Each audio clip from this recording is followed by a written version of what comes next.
On edge. Sitting bored in the 3rd grade, I was suddenly called to the principal's office. I nervously questioned the teacher, and she told me, "Your mother is here to pick you up. It's a family emergency." I knew that was a lie. There was no emergency. My stomach churned. What could Mom want?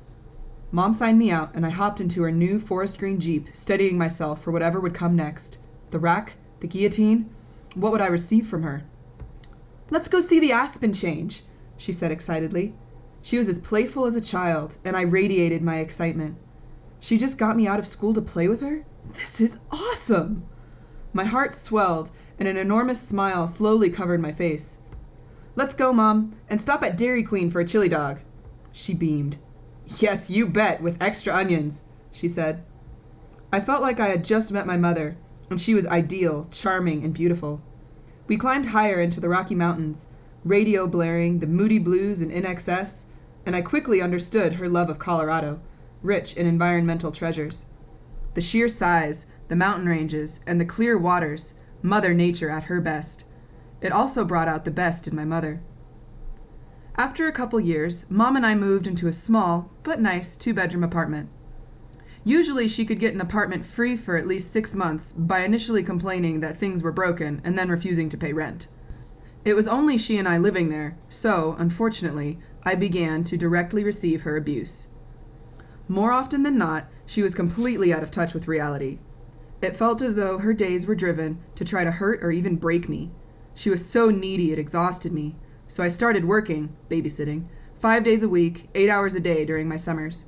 I also worked at Gop's Steakhouse when I could. Few people knew what it was like to live with her day in and day out. One minute she was telling me she loved me, and the next she was saying I was a selfish I was appreciative when she withdrew into her own world. Her manic episodes were extremely scary, physical, and humiliating.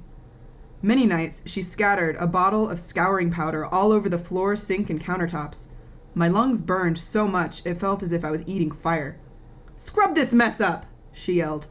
I got to work. I still hate the smell of cleanser. When I finally finished scrubbing, I'd walk upstairs toward my bedroom, worn out. Walking down the hallway, I stopped at the upstairs bathroom. It looked vandalized. I found a note on the bathroom mirror. "Scrub this mess." Another empty bottle of Comet was in the basin. Covering the room was the same white scouring powder rainfall I had discovered in the kitchen. This is going to be another late night. I fell to the floor, bleach sponge in my bare, now wrinkled hand, and began to scrub into the morning. She would often place blame on me, or create excessively ridiculous stories to tell our extended family, I assume for sympathy. Some people believed Mom's outlandish and insane lies.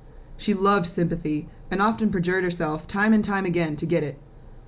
Entering middle school, my self-esteem issues were fully negative and at full throttle. I never felt good enough. When Mom would berate me or hit me, I'd think, what happened to my mom? Where is she? Her neediness was at an all-time high. I began having to diffuse her suicidal thinking on a daily basis, multiple times a day sometimes, and I really didn't know what I was doing. I was a 12-year-old kid, not a doctor or psychiatrist.